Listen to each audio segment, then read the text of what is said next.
What's up, world? I am TJ, and this is Nativerezmedia, your place for opinionated tech news, reviews, and entertainment. And today, I'm going to be bringing you an overview of this case. This is the Metallicgear Neo Qube. This is, I want to say 2022 edition, but this is probably the same case that came out originally a couple years ago, year and a half ago. I don't know. There's a few builds on this case. It's heavily inspired by the Lee 011 dynamic case that's been out for a while. That comes in many different sizes. This case comes in many different sizes. It's not a one-for-one copy, but on the exterior, based on the looks, it is. But this case is dual chambered. You can have your main computer up front, and you can have a mini ITX computer in the back here, if you like. So without further ado, I'm just gonna give you guys an overview of what to expect if you plan on purchasing this case. All right, I'm gonna start off by explaining the reason why I am switching to this case. I had a few things on the list that I wanted out of a case that the case that I currently have didn't have. So it came with fans. I wanted something that didn't come with fans. I don't want anything that's too expensive. So basically, looking at the case that I have, I don't have any of the original fans that came with it in it. So I overpaid for it. So I needed something that didn't have fans so I can switch the fans over into this one as well. Also, I wanted something that had a decent amount of space for wire management. This has plenty of space for that. And I wanted something that just overall looked good and that came in black. And this case basically fit all of the things that were required on my list. So we're going to start off by opening the case up. So you got to take off the top.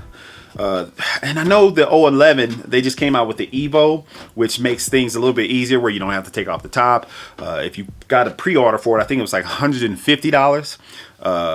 It is very versatile. You can flip it upside down, do a whole bunch of things. It's like a transformer. This case, not so much, but it still is a nice case.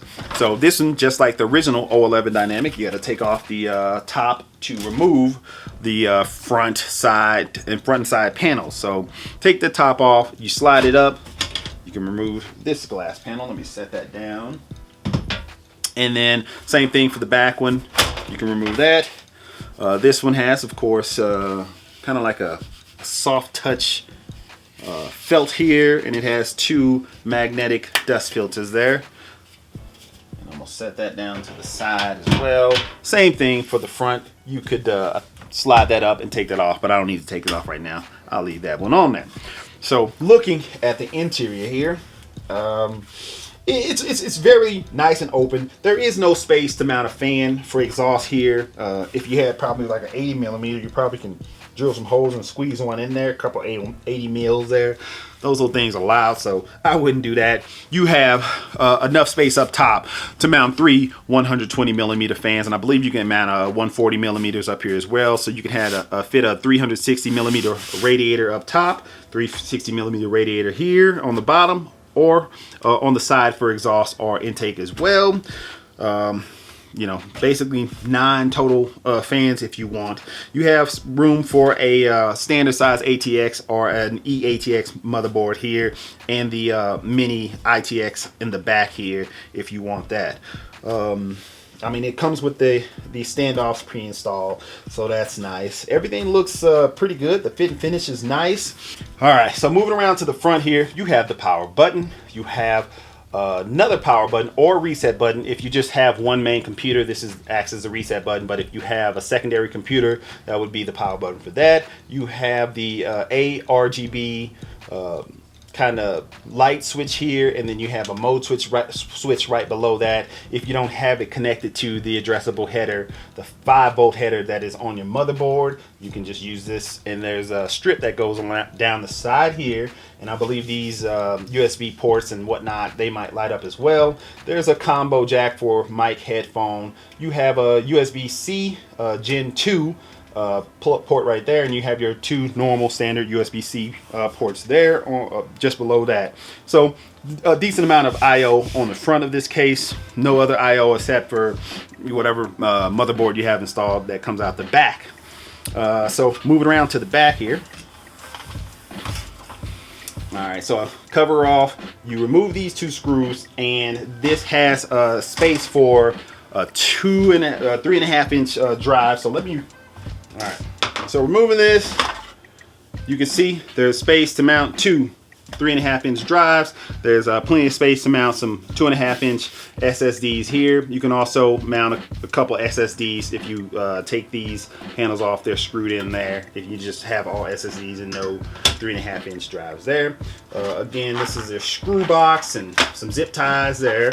And this is basically the wire management. So if you do not plan on putting any kind of computer here, you have plenty of space for wire management to run wherever. You can just ball it up and just stick it back here if you want.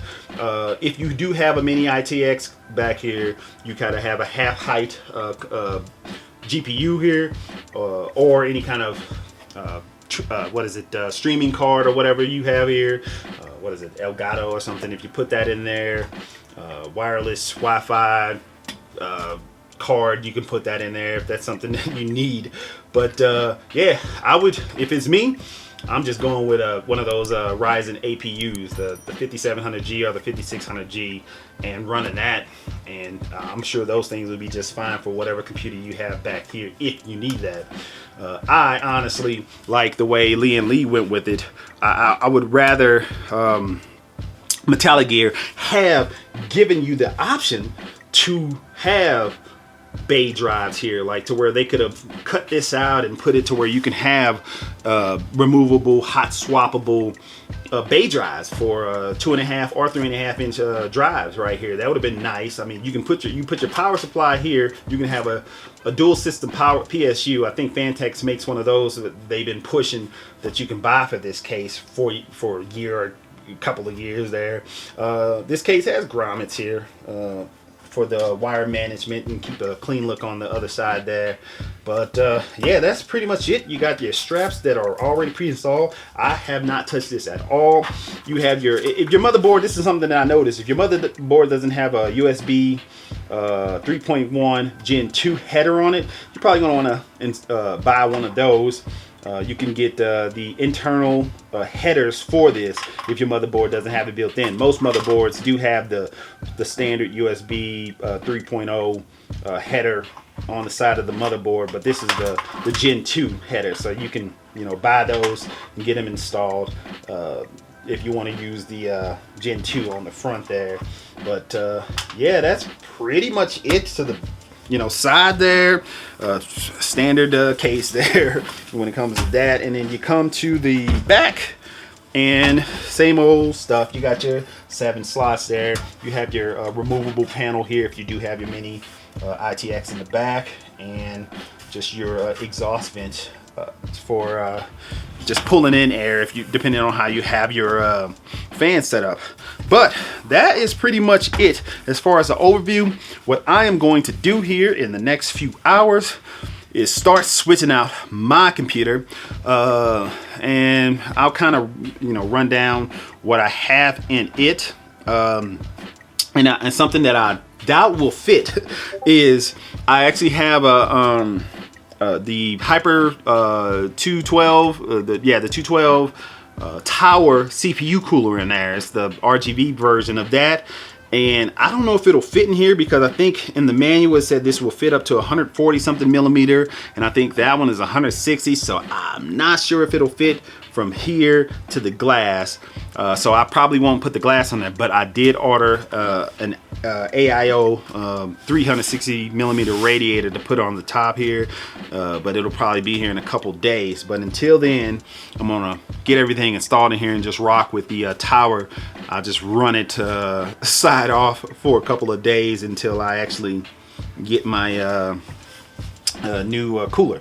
But without further ado, I'll be back. I'm gonna go ahead and start the process of switching things out, and stay tuned to the end. I'm gonna try to make this as quick as possible.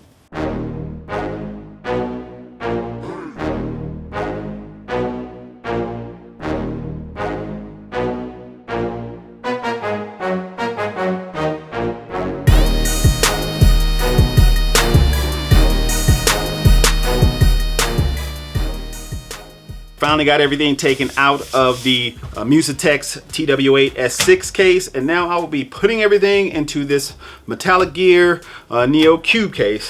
So cue that time lapse.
Finally got everything put into this case.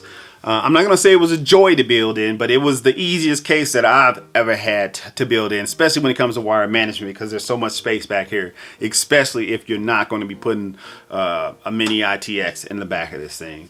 So I'm just going to go over the specs real quick, just let you know what's in here. I would consider this a mid-grade, mid-range computer. Nothing too high. You know, that's when you get into the 3080s, the 3090 Ti's that it's about to come out there, 3090. And then what else you got? If you're getting into CPU range, especially if you're on the AMD side, 3900, 3950s and things like that. This is just 5800X in there. It has a 3070 by Gigabyte. Where's the box here? Yep. 3070 overclocked edition there by Gigabyte. I was able to capture that card. I don't know how. At a little bit over retail, of course. You got your Hyper 212 tower cooler on this, and again, the case side will not fit on here. I do have an AIO coming, and I'm going to do a review on that inside of this case once I get it. So subscribe for that if you want to know about that and how to install them. You got your 9 case fans by Asia Horse. These are PWM fans with the built-in controller. Well, not built-in controller, but with the controller that comes with the fans. And for some reason, each 3 set of fans comes with a controller. You can't buy one controller, 9 fans. So I have extra controllers, extra hardware and things like that. So I guess it comes in handy. It's a Asus TUF B550 motherboard with this, the Wi-Fi edition, Wi-Fi 6, and I don't even use the Wi-Fi. I connect mine directly into the Ethernet cable there. I got some cable extensions from Amazon. I forgot which ones these are. Let me check. I have the box down here. These cable extensions are orange and black by a company called Cool Cat. I'm not lying. It's Cool Cat, not Cool Cat, Cool Cat. So yeah, I also got an extra pair. These were some cheap black ones, I believe it. I think these were like $9.99 or something like that. You can get cable extensions for fairly inexpensive now. They came with, you know, your 24 pin, your PSU, your 8 pin for your CPU, and then it comes with a 6 and 2 8 for your graphics card. So I mean, all black sleeve there. Probably will use those in a different build at some other time. I got a 750 watt EVGA power supply around the back here. I have a M.2 NVMe SSD. It's a 1 terabyte by T-Force. It's the Codera version with the graphene heat sink on the top, and of course the motherboard comes with another heat sink to dissipate some of the heat from the SSD there. I have three, believe it or not. I was able to fit three, and I'll kind of turn it to the back here. I have not done any wire management with this case for real because I'm waiting on the AIO, so I didn't want to zip tie anything. So that's the reason why there is no wire management. So take off the top, slide this panel. I'll just set that to the side there. And I have this 500, or this is a 480 gigabyte SSD here. I just have games installed on that one. Behind this panel, which I only have one screwed in here. You can put two in here. I just have one for now, just to hold it in here. I have two 3.5-inch hard drives here, and I have one actually mounted here. You can see the screw here, just one down at the bottom. This is actually made for these SSDs here to screw sideways all the way up if you want, but since I had this third 1 terabyte hard drive here, I put it in, and these two up at the top are 2 terabytes each. So that's my storage space. A lot of drive space. So what's that? 1, 2, that's 5 terabytes, 5.5 there, and 1 terabyte that runs my OS on it. I didn't want to get rid of these, so I stuck them in there. I need to take them all out and do some RAID array or something, like a storage center, and just connect to there, so I don't have to take up all this space inside the computer, but whatever. And then you can see the extensions coming through here, all the cable management's routed behind there, all the and then the hub for the fans is right here on top of the power supply. If you put that mini ITX, it would go here, but since I don't have it in here, I have all this space to do cable management and things like that. Eventually, once I get the AIO and everything settled the way I want with this case and this computer, I will actually take my time, zip tie everything where I need it to be, and do it like that. But like I said, for now, this is good for me. And that's about it. I got 32 gigabytes of Corsair Vengeance RAM in there. It's 3200 megahertz there. It's nothing super fast. It gets the job done. I had 16 gigabytes a while back. I bought another 16 gigabytes recently for a good deal, and it matched up, so that's why I went with that. A lot of people go with 3600 and all that. I don't need all that speed. That extra 1 second or whatever is not gonna make or break me. I'd rather just, you know, pay the $60 for that. Oh yeah, this is the GIM light bar here. This is a $12 light bar on Amazon. It is plugged in to one of the dual ARGB headers on this motherboard, and it has a Y cable or Y breakout to where you can plug in your fans, and this has a strip on the front, so I don't have to utilize a full port, take up a port just for this light bar. So that's pretty cool, and it matches, well, I'm not gonna say it matches, it fits perfectly vertically in the back of this case, and I could have got another one and put it vertically in the front if I wanted to. It is magnetic, so it's actually stuck to the side by the magnet, so it just sits there. And then with the case on the side, it doesn't interfere with anything. It doesn't interfere with the GPU.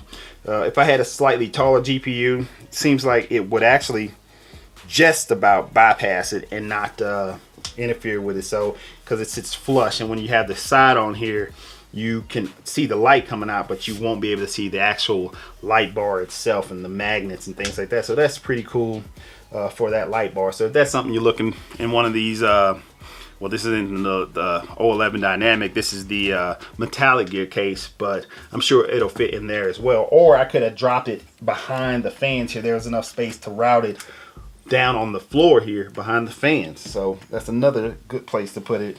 And maybe if I really wanted to, if I didn't have RGB fans here, I could have put it just in front of these fans and had it point down. So you can order a couple of them and stick them around your case if you want, if you like to have all that extra light. Yeah, that is pretty much it when it comes to this case for now. Like I said, once I get the AIO, the 360 millimeter radiator, I'll be putting it on the top. These fans will come down. I'll try to utilize these fans and not the ones that come with the AIO. It just depends. I'm going to run the numbers and see which one keeps the CPU a little bit more cooler. I'm sure the stock ones that come with the AIO will be better, but I actually like these and the look of these better. These have less flow, I believe. I think the ones that usually come with the AIO can blow up to 50 something CFMs, and these only blow up to 35. Hopefully I won't even need that much, so we shall see. So all right, with that being said, if you have any questions about this build, want me to go over anything more in depth, please comment down below. Thank you guys for watching this video. Peace out.